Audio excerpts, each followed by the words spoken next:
What I love is that your question and questions like that, these are questions that expand our learning so that we can be perceived as not sellers, but peers, colleagues. That's a completely different conversation, completely different strategy. But here's where I'd love your help in where that can break down.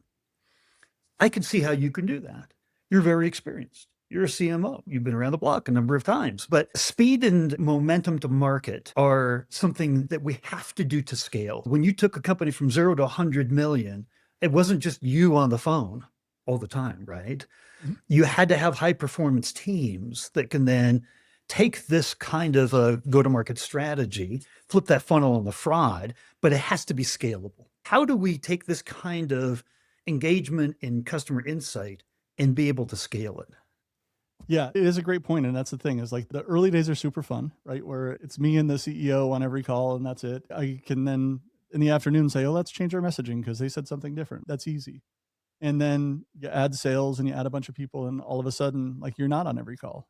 To me, the only answer to that, and I think we've all in marketing seen it done poorly, which is the relationship between marketing and sales. It's a choice.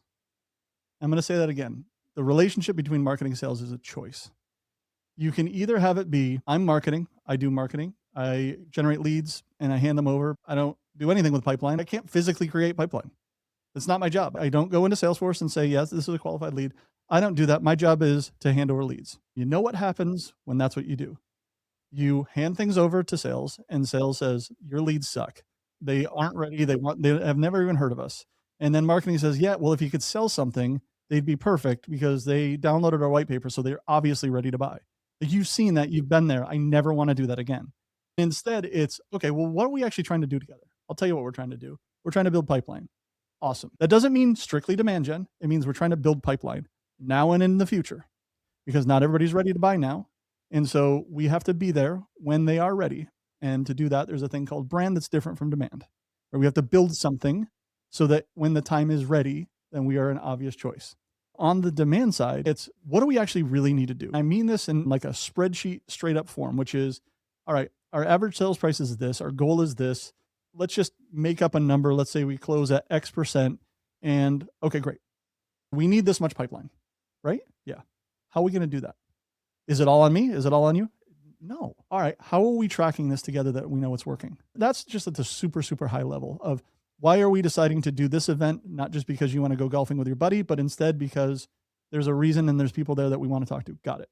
That's just one part of it. But then the other part of it is just how do we do this together? Because I'm not going to be on every call. And I want you to call my baby ugly, my baby being the sales deck, because if it's not working, I don't care how pretty it is. I want you to tell me that someone came up with an objection because it wasn't really explained very well here. They came up with this objection, which then led them to a competitor. I need to know that. You have to create this culture of not only are we in it together on the same team, I need you to tell me what you're learning out there.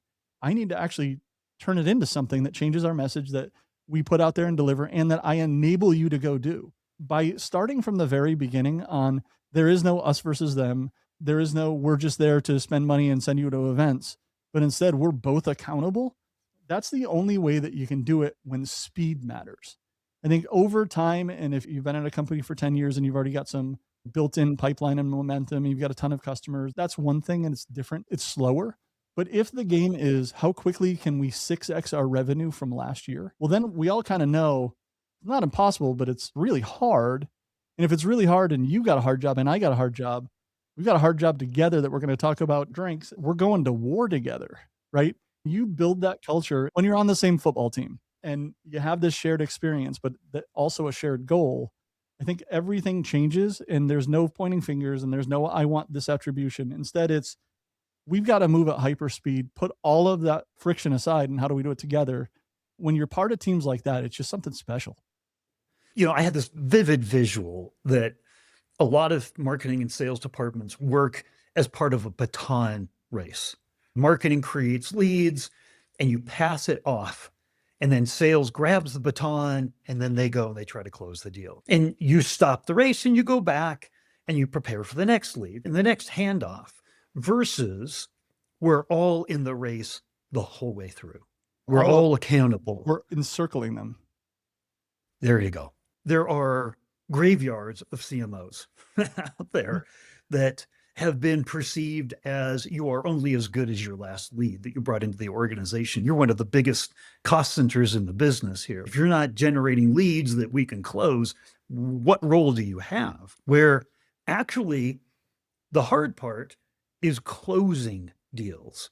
It's not creating the leads. 80% of the effort is closing an SQL. So you can get it to an SQL, however your definition of a qualified SQL is. The hard part comes after that. CMOs today in a modern go-to-market strategy, we can't afford to be just lead passer offers, right? No, if we if have that's to all be it was, involved all the just way. just go to any of these lead gen companies that hit you on LinkedIn every day and just outsource it. Yeah, But that's right. not what it is, right? If it were that easy, just buy a list from one of the million data brokers that has everybody's email address and call it a day.